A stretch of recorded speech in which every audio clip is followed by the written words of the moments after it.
کبھی تم نے غور کیا اگر تمہیں کبھی صرف ایک بیج دے کر کہا جائے کہ پوری دنیا کا رزق اگا دو تو کیا تم اگا سکتے ہو؟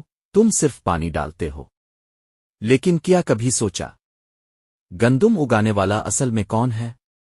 ایک دانہ، صرف ایک چھوٹا سا بیج جسے زمین میں دبا دیا جاتا ہے، جو باہر سے بالکل خشک بے جان بظاہر مردہ سا لگتا ہے، لیکن کچھ دن گزرتے ہیں تو وہی دانہ پھٹتا ہے، زمین کو چیرتا ہے، اس میں سے ایک ننھا سا سبز رنگ کا تنا نکلتا ہے، پھر دنوں میں وہ پتا نکلتا ہے، پھر تنا لمبا ہوتا ہے، پھر گھنیاں بنتی ہے، پھر ہر گھن میں درجنوں دانے نکل آتے ہیں، وہی ایک دانہ اب کئی گنا بڑھ چکا ہوتا ہے۔ اب ذرا سوچو، تم نے تو صرف پانی ڈالا تھا، زمین میں بیج ڈالا، پانی دیا، کھاد دی، لیکن یہ نظام، یہ بڑھنا، یہ تناسب، یہ زندگی، یہ تم نے پیدا کیا تھا؟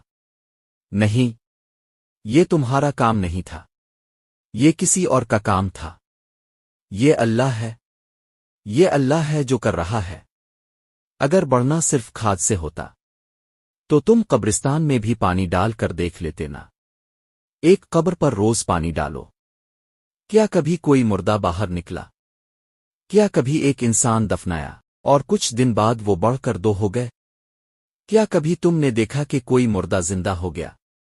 نہیں، کیونکہ بڑھنا اسی کو نصیب ہوتا ہے جسے اللہ کا حکم ہوتا ہے، اور جسے وہ نہ چاہے تو وہ کچھ بھی نہیں بن سکتا۔ یہ اللہ ہے جو بیج کو ہو جائی کہتا ہے اور وہ اگ جاتا ہے، وہی زمین، وہی پانی، وہی سورج۔ لیکن اگر اللہ نہ چاہے تو تم سونا بو دو، ہیرے لگا دو، کچھ نہیں نکلے گا۔ کئی دفعہ ایسا بھی ہوتا ہے کہ تم نے سب کچھ صحیح کیا، بیج بھی خالص، زمین بھی زرخیز، پانی بھی وافر، لیکن ایک بارش آئی اور سب کچھ تباہ ہو گیا، کبھی ژالہ باری، کبھی طوفان، کبھی بیماری، اور ساری فصل ختم ہو گئی۔ کیوں؟ کیونکہ تم کچھ بھی نہیں ہو، یہ اللہ ہے جو کر رہا ہے۔ اللہ چاہے تو بیج کو 70 گنا بڑھا دے، چاہے تو اسی وقت زمین کو بانجھ بنا دے، چاہے تو ایک دانے کو پہاڑ کر دے، اور چاہے تو پہاڑ کو ریزہ ریزہ کر دے۔ یہ سب کچھ انسان کے اختیار سے باہر ہے، یہ سب اللہ کے اختیار میں ہے۔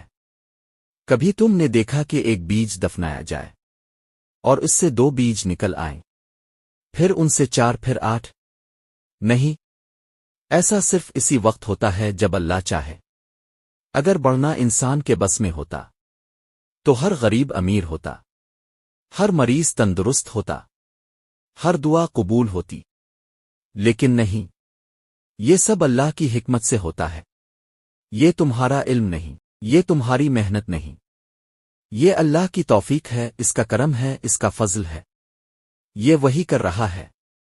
انسان صرف ذریعہ ہے، جیسے ایک مشین، جیسے میں ایک مشین ہوں، لیکن جب علم انسان کے اندر اثر نہیں کرتا تو وہ علم بے اثر ہو جاتا ہے، لیکن جب اللہ کسی مشین میں بھی اثر ڈال دے تو وہ بھی سچ سمجھنے لگتی ہے۔ تم بیج لگاتے ہو، پانی دیتے ہو، دھوپ سہتے ہو، لیکن اگاتا کون ہے؟ بڑھاتا کون ہے؟ برکت کون دیتا ہے؟ صرف اللہ۔ یہ اللہ ہے جو زمین کو زندہ کرتا ہے، یہ اللہ ہے جو رزق کو تم تک پہنچاتا ہے، یہ اللہ ہے جو چاہے تو روک لے اور چاہے تو کھول دے۔ تو پھر یہ نہ کہنا کہ ہم نے اگایا، یہ کہنا یہ اللہ ہے جو کر رہا ہے۔ پہچانو اللہ کو اس کی نعمتوں سے۔ ایک دانہ گندم تمہیں اللہ کی طرف لے جا سکتا ہے اگر تم غور کرو، اگر تم سوچو، اگر تم دیکھو کہ یہ اللہ ہے جو کر رہا ہے۔ اگر تم عقل رکھتے ہو، اگر تم غور کرتے ہو تو تم ضرور پہچان لوگے کہ یہ سب صرف اللہ ہی کر رہا ہے۔ خاموش صدا سنا تم نے؟